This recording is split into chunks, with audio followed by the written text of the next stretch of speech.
أعوذ بالله من الشيطان الرجيم بسم الله الرحمن الرحيم رب اشرح لي صدري ويسر لي أمري واحلل عقدة من لساني يفقهوا قولي واجعل لي وزيرا من أهلي ربي زدني علما ربي زدني علما ربي زدني علما آمین. بسم اللہ الرحمن الرحیم. سورہ انعام آیت نمبر 95 یعنی 95 سے آج پڑھیں گے. 94 تک کل پڑھا تھا اور آخرت کا بڑا ہی اہم ایک موضوع زیر بحث تھا. اللہ اس بات کو بطور شہادت پیش کر رہے ہیں کہ قیامت کے دن جب یہ متکبر لوگ جو میری آیتوں کے بارے میں تکبر کرتے ہیں اور میرے بارے میں ناحق باتیں کہتے ہیں اور آیات کو جھٹلاتے ہیں، جب سامنے لائے جائیں گے تو میں ان سے سوال کروں گا کہ آج تم تنہا آئے ہو اور مال اور بچے بھی دنیا میں چھوڑ آئے ہو اور تمہارے ساتھ وہ سفارشی بھی موجود نہیں ہے جن کا تمہیں بڑا گمان تھا کہ تمہیں بتا لیں. میں انہیں تمہارے ساتھ نہیں دیکھتا، کہاں ہے وہ؟ آج تمہارے سارے جھوٹ ختم ہو گئے اور تم آج بالکل بے سہارا ہو، اکیلے ہو. یہ بات دکھانے کا مقصد کیا ہے؟ ویژولائزیشن کے ذریعے اس بات کو ریئلائز کرایا جا رہا ہے تاکہ آنے والے خطرے سے بچا جا سکے. اس بات کو سوچو کہ یہ وقت اگر ہم پر آئے، جیسے ہم اپنے بچوں کو بعض اوقات سمجھاتے ہیں، اگر کوئی بچہ پڑھ نہ رہا ہو، اسکول سے بھاگتا ہو، خدا نہ خواستہ، تو ہم کیا کہتے ہیں کہ تم دھکے کھاتے پھرو گے، کوئی تمہیں پوچھے گا نہیں، بہن بھائی پڑھ جائیں گے، تمہیں کوئی منہ نہیں لگائے گا. ہوتا ہے ہم اسے وہ ڈارک سائڈ دکھاتے ہیں تاکہ وہ باز آ جائے. تو اللہ رب کریم بھی بتا رہے ہیں کہ جو اس طرح کرے گا قیامت کے دن اس کا انجام یہ ہوگا. تب سوچ لو. اور رہ گئے یہ باتیں کہ فلاں بچا لے گا، فلاں بچا لے گا، کیونکہ جتنے بھی لوگ گناہ کرتے ہیں، بد عملی کرتے ہیں، بنیادی تصور کے پیچھے کیا ہوتا ہے؟ فلاں بچا لے گا اور فلاں بچا لے گا. یہی تصور ہے نا. ساروں کو مل کر دیکھ لیں، یہ کسی کو نہیں، کوئی یہ نہیں کہتا مسلمانوں میں سے خصوصیت سے کہ قیامت نہیں آنی یا اللہ نے حساب نہیں لینا یا اللہ سزا نہیں دیں گے. کیا بات ہے؟ فلاں بچا لے گا، فلاں بچا لے گا. تو اللہ اسی بنیادی جڑ پر جو شرک کی بنیاد ہے وار کر رہے ہیں اور بتا رہے ہیں کہ قیامت کے دن، ابھی اللہ کی گواہی ہے نا. ابھی یہ کہتے ہیں کہ جی یہ شفاعت کے منکر ہے. نہیں، ہم شفاعت کے منکر نہیں ہیں. رسول اکرم صلی اللہ علیہ وسلم شفاعت فرمائیں گے، لیکن قیامت کے جو مناظر بیان کیے گئے ہیں ان میں اس کی جو پوزیشن ہے، جو جگہ ہے، وہ جنت میں داخل ہونے کے بعد کی ہے. یعنی رسول اکرم صلی اللہ علیہ وسلم جب جنت میں، آپ خود کہتے ہیں تو جنت میں چلا جاؤں گا، پھر میں جبرائیل سے پوچھوں گا. اور یہی لوگ جو شفاعت کے لیے ولیوں اور پیروں اور فقیروں کے آستانے پکڑتے ہیں، یہی حدیث خود بھی بیان کرتے ہیں. لہذا سنی عقیدہ ہے کہ ایک شفاعت کبریٰ ہوگی، ایک شفاعت صغریٰ ہوگی. تو شفاعت کبریٰ ہے جی کہ، اور بالکل صحیح ہے یہ، کہ جس وقت حساب نہیں ہو رہا ہوگا نا شروع، تو لوگ جائیں گے نا آدم علیہ السلام کے پاس، نوح علیہ السلام کے پاس، ابراہیم علیہ السلام کے پاس، آخر عیسیٰ علیہ السلام کریں گے محمد کے پاس جاؤ صلی اللہ علیہ وسلم. تو پھر رسول اکرم صلی اللہ علیہ وسلم دعا کریں گے تو اللہ حساب کتاب شروع کریں گے. تو اسے شفاعت کبریٰ کہتے ہیں. اور شفاعت صغریٰ آپ کسی سنی کتاب کو اٹھا کر دیکھیں، وہ خود یہ بیان کرتے ہیں کہ جب رسول اکرم صلی اللہ علیہ وسلم جنت میں چلے جائیں گے تو جبرائیل سے پوچھیں گے، جبرائیل میری امت کا کیا بنا؟ جبرائیل کہیں گے اتنی جنت میں، اتنی جہنم میں. پھر رسول اکرم صلی اللہ علیہ وسلم اللہ سے دعا کریں گے، سجدے میں سر رکھ کر خوب اللہ کی تعریف کریں گے، یہاں تک کہ اللہ پوچھیں گے محمد تم کیا چاہتے ہو صلی اللہ علیہ وسلم. تو آپ صلی اللہ علیہ وسلم کہیں گے کہ جو میری امت جہنم میں ہے. تو پھر اللہ کہیں گے اچھا فلاں کی رہائی کرا لو، فلاں کی رہائی، یہ ریپیٹ ہوگا نا، فلاں کی رہائی کرا لو، فلاں کی رہائی کرا لو. تو یہ جنت میں جانے کی بات ہے. ٹھیک ہے. اور دوسری بات، جو شرک کا مرتکب ہوا، چاہے وہ اپنا نام محمد ہی کیوں نہ رکھ لے، اگر اسے شرک کیا تو کیا مشرک کے بارے میں انبیاء کرام سفارش کریں گے؟ بدعتیوں کے بارے میں کریں گے جنہوں نے دین میں نئے طریقے نکالے؟ بدعت طلب کھیل بنا لیا نا ان لوگوں نے، جنہوں نے دین میں اضافے کی اپنی مرضی سے، ان کے لیے سفارش کریں گے؟ نہیں کریں گے. تو ان چیزوں سے جو سفارشوں سے روک دینے والی ہے بچنا ضروری، ورنہ پھر سفارش نہیں ہوگی. ٹھیک ہے. تو یہ شفاعت کا انکار نہیں ہے، کیونکہ قرآن یہ منظر آپ کے سامنے رکھ رہی ہے، اللہ کی گواہی ہے کہ ہر بندہ تنہا جائے گا اور اللہ اس وقت یہ کوشچن کریں گے ان لوگوں سے جو دنیا میں یہی عقیدہ رکھتے تھے کہ فلاں بچائے گا، فلاں بچائے گا، فلاں تو میرا حساب ہی نہیں ہونے دے گا. تو اللہ رب کریم ان سے یہ سوال کریں گے کہ آپ لوگوں کو جب میں نے دنیا میں بھیجا اور آپ نے کچھ نہیں کیا اور دوسروں کے بارے میں گمان کرتے رہے کہ تمہیں بچا لیں گے، تمہارے پیر یا تمہارے بزرگ یا تمہارے نیک افراد، تو تمہارے ساتھ کیوں نہیں آئے؟ ہے نا. دیکھیں اللہ کا جملہ یہی ہے، یہ جو آیت نمبر 94 ہے،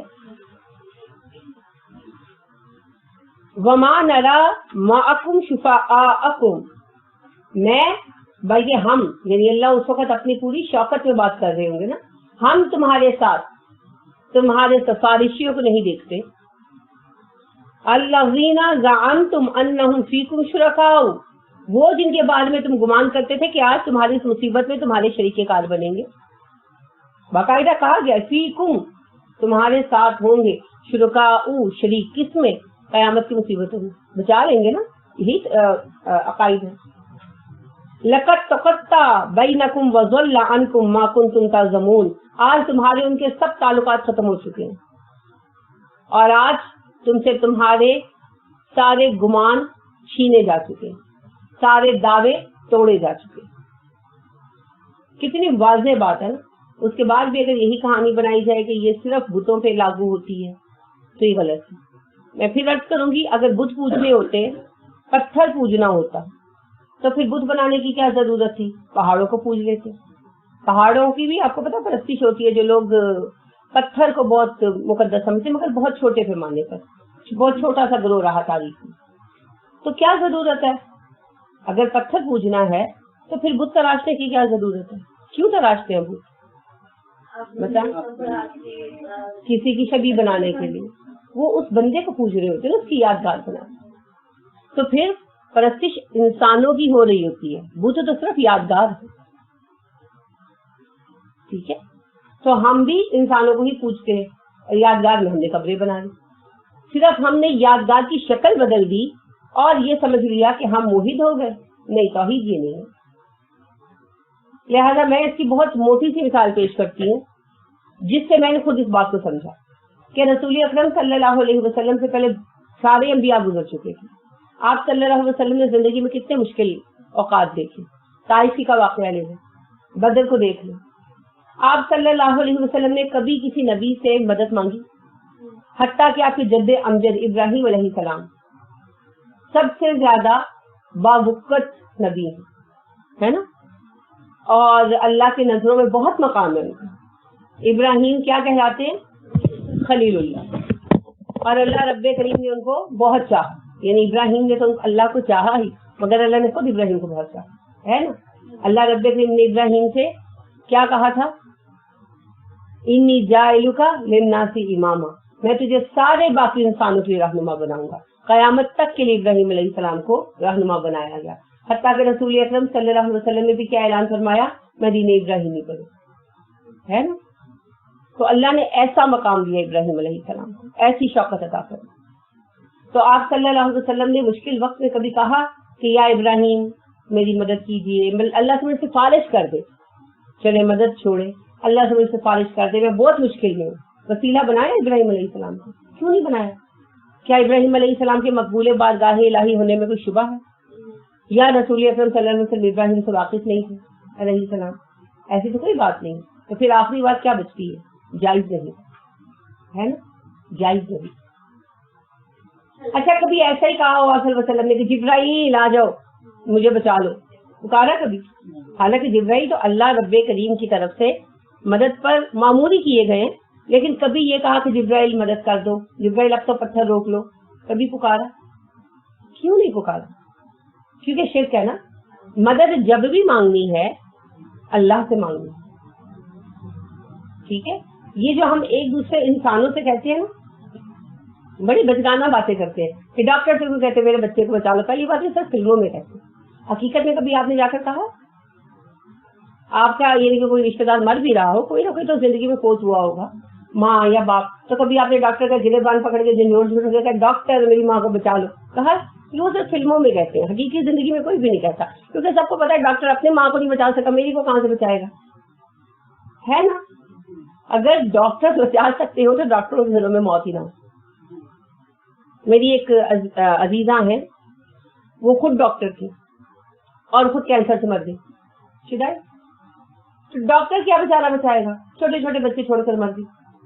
اور یہ ان کی والدہ کہا کرتی تھی کہ اپنے بچوں کو دیکھ کر اس کی آنکھوں میں جو حسرت آتی تھی نا, مجھے وہ نہیں بھولتی. What can you do. اسی طرح ایک اور ہمارے عزیز ہیں, وہ ڈاکٹر ہیں, ان کا ایک ہی بیٹا تھا اور 7 سال کی عمر میں وہ کینسر سے مر گیا. اور یعنی بچہ تھا تو وہ اپنے والدین کی تکلیف دیکھتا تھا تو ظاہر نہیں کرتا تھا اپنی تکلیف. تو ایک دن وہ کہا کرتے کہ میں نے ایک دن پوچھا کہ تمہیں زیادہ درد تو نہیں ہے, تو کہنے لگا نہیں باقی سب تو ٹھیک ہے مگر ٹانگوں میں بہت درد ہوتا ہے. تو کہتے اس کی وہ بات مجھے نہیں بھولتی. انسان کو کچھ لمحات رہ جاتے. تو آپ دیکھیے کہ ڈاکٹر ہو کر وہ اپنے بیٹے کی تکلیف کم نہیں کر سکا. زندگی بچانا تو آگے کی بات ہے نا. ایک لیول آتا ہے کینسر کا جس میں صرف پین کلر اثر نہیں کرتے. اس بچے کا جب وہ لیول آ گیا نا تو اس نے کہا کہ بیٹے تمہیں بہت تکلیف ہے, تو کہنے لگا کہ نہیں ابو اور سب تو میں ٹھیک ہے, میری ٹانگوں میں بہت درد ہے. اس کو پروسٹیٹ کینسر ہوا تھا تو ظاہر نچلے حصے میں زیادہ اثر تھا اس کا. تو ایک باپ ہوتے ہوئے اور ڈاکٹر ہوتے ہوئے اپنے بیٹے کی تکلیف کم نہیں کر سکا, بچائے گا کیا. تو یہ صرف فلموں کے اور ڈراموں کے جو ہے نا وہ نعرے ہوتے ہیں, ڈاکٹر میری ماں کو بچا لو, ڈاکٹر میری بیوی کو بچا لو. حقیقت میں کوئی جا کے ڈاکٹر کو ایسی بات نہیں کہتا. اگر وہ کہتا بھی ہے تو ایک ایموشنل پھول ہے اور کچھ بھی نہیں. اور کبھی کسی ڈاکٹر نے کہا کہ ہم آپ کے مریض کو بچا لیں گے.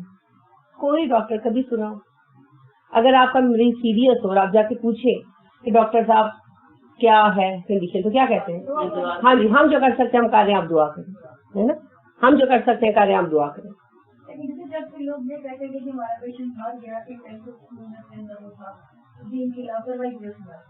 دیکھیں ایک تو زیادہ تر ہم نے باتیں بنائی ہوئی ہیں. ہاں اگر کہیں لاپرواہی ہو تو پھر اس پر پکڑ ضرور کرنی چاہیے, کیونکہ بعض اوقات ان کی لاپرواہی کی وجہ سے کچھ کیسز خراب ہو جاتے ہیں. موت اللہ کے حکم, موت نہیں کسی کی وجہ سے نہیں آتی. اور زیادہ تر ہمارے لوگوں نے باتیں بنا, ہم لوگوں کا نا ایک ایٹیٹیوڈ بن گیا کہ جہاں کام کی خرابی ہو ہم دوسروں کے اوپر ڈال دیتے ہیں. بچہ فیل ہو گیا تو ہم کہتے ہیں استادہ نے پڑھایا نہیں. ہم یہ نہیں دیکھتے کہ گھر میں ہم نے کتنی توجہ دی, کیا کیا. اور اگر کوئی پیشنٹ, جتنے بھی پیشنٹ مرتے ہیں تو پھر اینڈ پہ یہ ہوتا ہے جی ڈاکٹروں نے یہ نہیں کیا, ڈاکٹروں نے وہ نہیں کیا, نام مت لو, فلاں ہاسپٹل والے ایسے, فلاں ہاسپٹل والے ایسے. تو کسی نے مجھ سے یعنی جب میرے سسر ابا فوت ہوئے تو یہی کہا کہ بھائی ڈاکٹرز نے کیئر نہیں کی. تو میں نے ان سے یہ کہ ڈاکٹر نے مار دیا, جملہ یہ تھا. تو میں نے کہا کہ وہ پرائم منسٹر تھے, یعنی کہ کیوں کوئی مارے گا بھائی, کیوں کوئی مارے گا اپنی.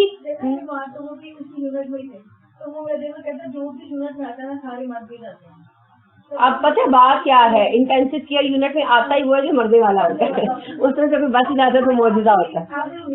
بالکل آپ صحیح کہہ رہی ہیں, بالکل صحیح کہہ رہی ہیں. دیکھیں جو لوگ اینڈ پر ہوتے ہیں نا انہی کو لایا جاتا ہے.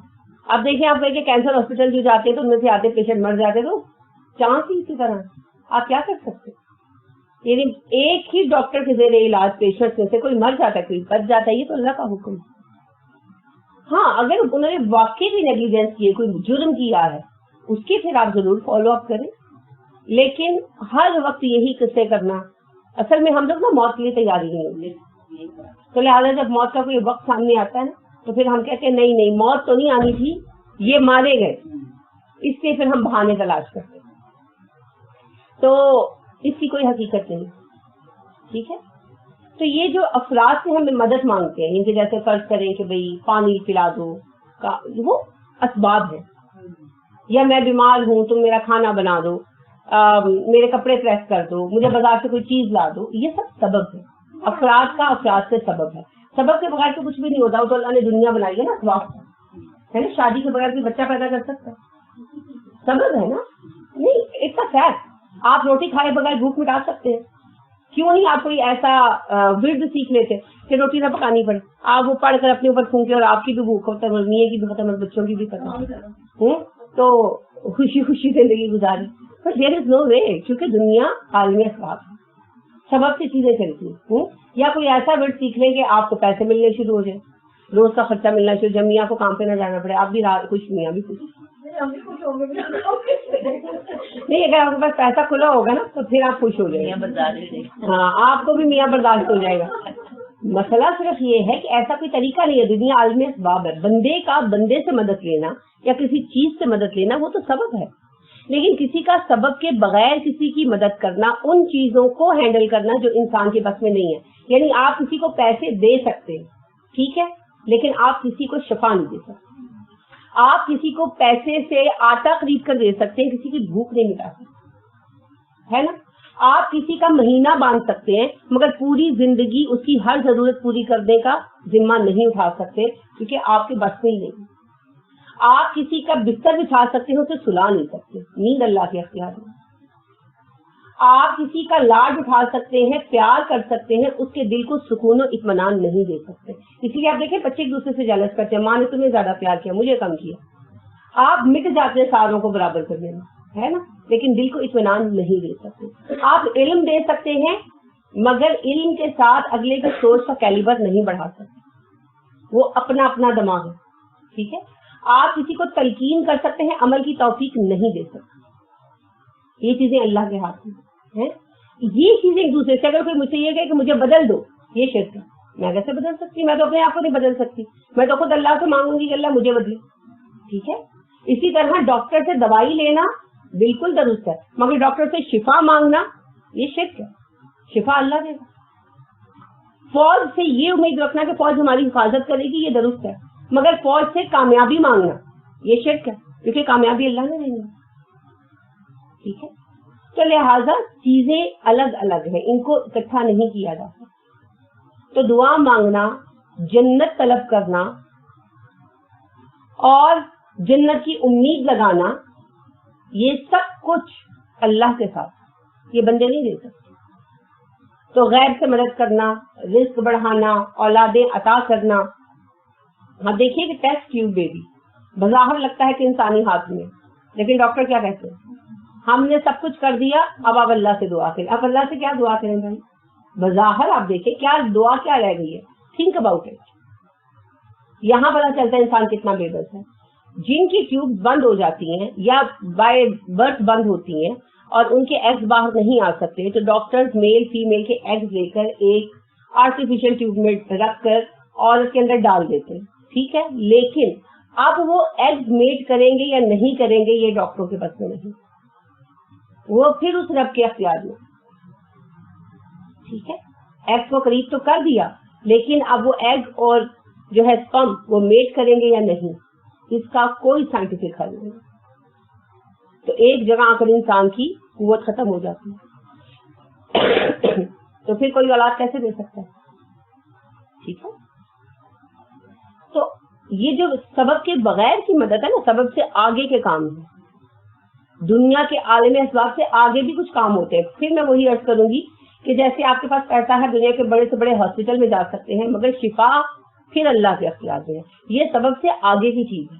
آپ اپنے بچے کو دنیا کے بہترین انسٹیٹیوٹ میں داخل کرا سکتے ہیں، مگر وہ اس علم کو سیکھے اور اس کو اس کے اندر اس کا تحمل ہو، یہ آپ پیسے سے نہیں لا سکتے. لہٰذا بڑے بڑے پی ایچ ڈی بات کرتے ہیں تو دل چاہتا ہے چپ ہو جائے، ہے نا. اور کئی ان پڑھ لوگ بات کرتے ہیں اور آپ کہتے ہیں اچھا ذرا اور بتائیں. ہوتا ہے نا. یہ کیلیبر ہے، برداشت، تحمل، ضبط، یہ اللہ کے بس میں ہے، یہ ہم نہیں دے سکتے، ٹھیک ہے.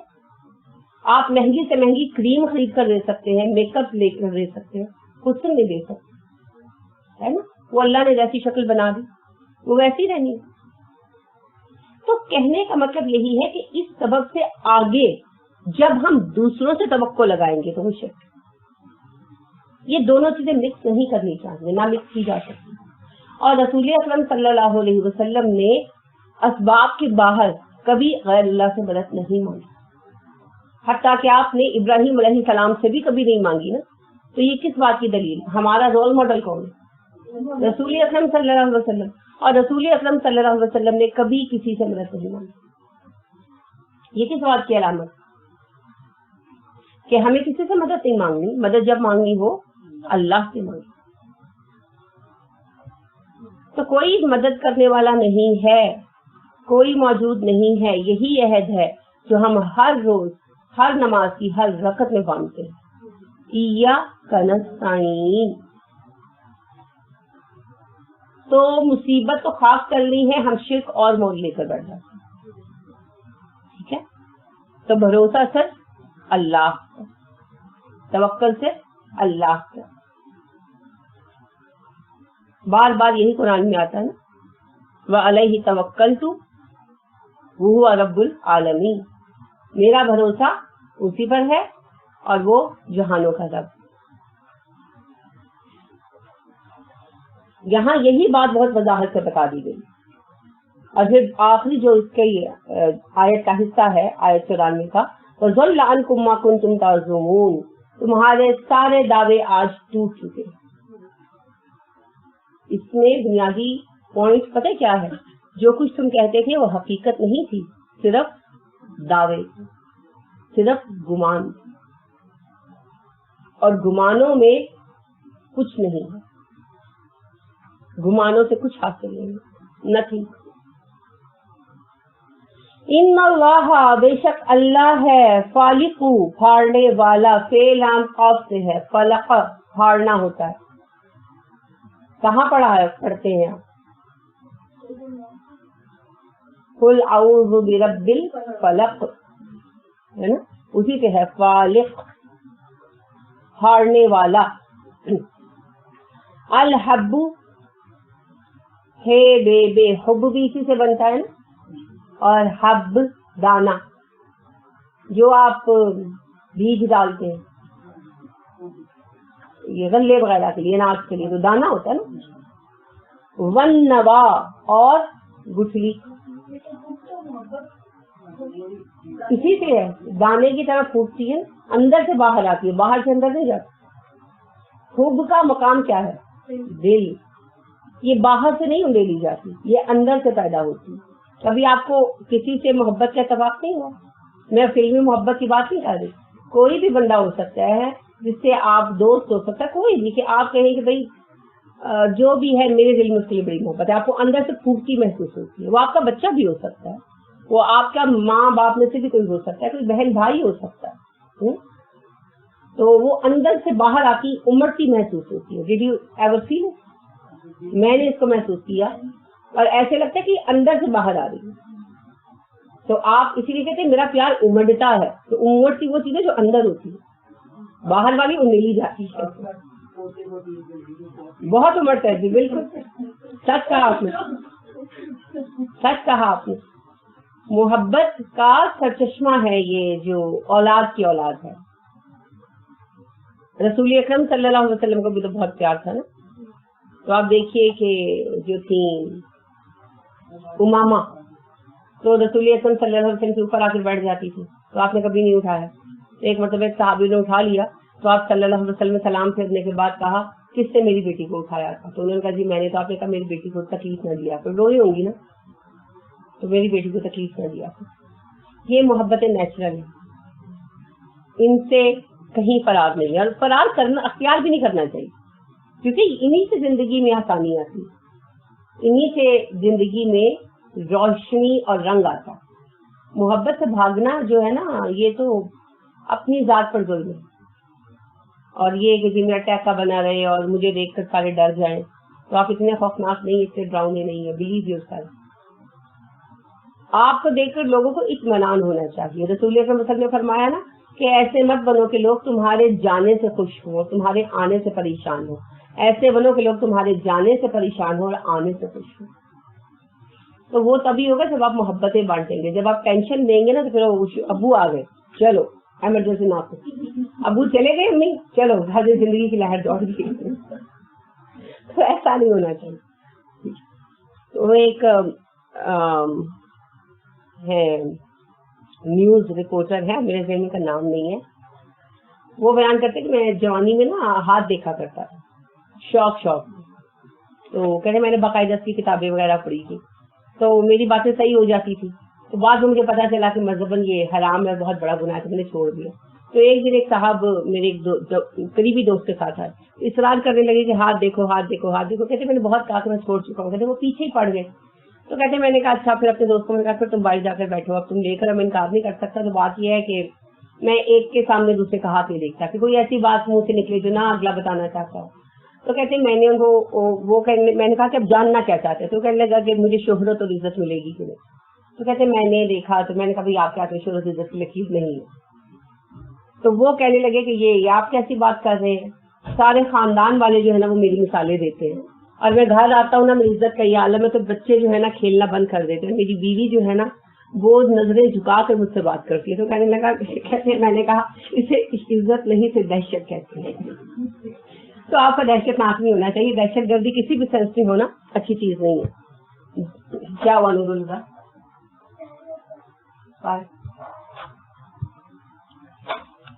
کہنے کا مطلب یہ ہے کہ یہ محبتیں قدرتی ہیں, اور اگر آپ کبھی محبت کو محسوس کریں نا تو یہ آپ کے اندر سے باہر آ گئی ہوتی ہے. تو محبت کا مقام دل ہے, اور دل میں یہ بیج کی طرح ہی جاتی ہے. پھر محبت بڑھتی ہے کہ گھٹتی ہے؟ بڑھتی ہے. اسی لیے دانے سے ہی اس کو بھی, یعنی اس کی روٹ بھی دانے سے لی گئی ہے, ہب سے لی گئی ہے, کیونکہ یہ بھی گرو کرتی ہے جیسے پودا گرو کرتا ہے. ٹھیک ہے, بڑھتا ہے, پروان چڑھتا ہے. محبتیں پروان چڑھتی ہیں, اسی لیے محبت ایک دن میں ختم بھی نہیں ہو سکتی. اگر آپ کی کسی کے ساتھ محبت ہو نا, اور وہ نہ ہو اس کے اہل, نہ اہل نکل آئے, خدا نہ کرے, تو پھر محبت ایک دن میں ختم نہیں ہوتی, وہ پھر گریجولی کٹتی ہے جیسے درخت کٹتا ہے. تو کسی کے ایک فیل سے محبت ختم نہیں ہو سکتی, کبھی نہیں ہو سکتی. محبت, جب بھی محبت کے تعلقات ٹوٹتے ہیں وہ مسلسل کٹنے سے ٹوٹتے ہیں, اور جس کی ایک ٹھیس توڑ دے تو اس کا مطلب ہے محبت نہیں کہ ڈیکوریشن پیس ہی تھا. درخت کبھی ایک ٹھیس سے ٹوٹا نہیں, ٹوٹا نا. ایک ٹھیس سے کیا ٹوٹتے ہیں؟ شیشے کے ڈیکوریشن پیس گرے اور گئے, اٹھا کر ڈسٹ بن میں پھینکنے پڑے. تو لہٰذا محبت اتنی کمزور نہیں ہوتی کہ ایک دھکا اس کو ختم کر دے. پھر دعوی محبت جھوٹا. ٹھیک ہے, بس وہ ایک خوبصورت سا آپ نے رشتہ بنایا ہوا تھا ڈیکوریشن پیس ٹائپ کا, وہ ایک آ کر کوئی کنکری لگی, کوئی پتھر لگا, پورا ہو گیا. محبت سے جان چھڑانا بہت مشکل ہے. اگر آپ کسی سے محبت کرتے ہیں, سیاسی محبت ہی لے لیں, لوگ چھوڑ پا رہے ہیں شریف فیملی کو, ہے نا. یعنی اتنے ظالم لوگوں کو ووٹ دیتے ہوئے بھی ان لوگوں کو یعنی ان سے محبت ہے, لہٰذا وہ ڈالتے, اور وہ یہ بھول جاتے ہیں کہ ہمیں اللہ کو اس کا حساب دینا پڑے گا, کیونکہ دوسرے افراد کے حق میں مارے جاتے ہیں جب اس طرح کے لوگ حکومت میں آتے ہیں. اور یہ ایک آدھ بندے کی بات نہیں ہے, بہت ساری فیملیز ہیں. تو محبت سے جان چھڑانا بھی مشکل ہوتا ہے. تو محبت درخت کی طرح ہی بنتی ہے, اپنی جگہ بناتی ہے, مضبوط ہو جاتی ہے. اسی لیے دونوں کی روٹیں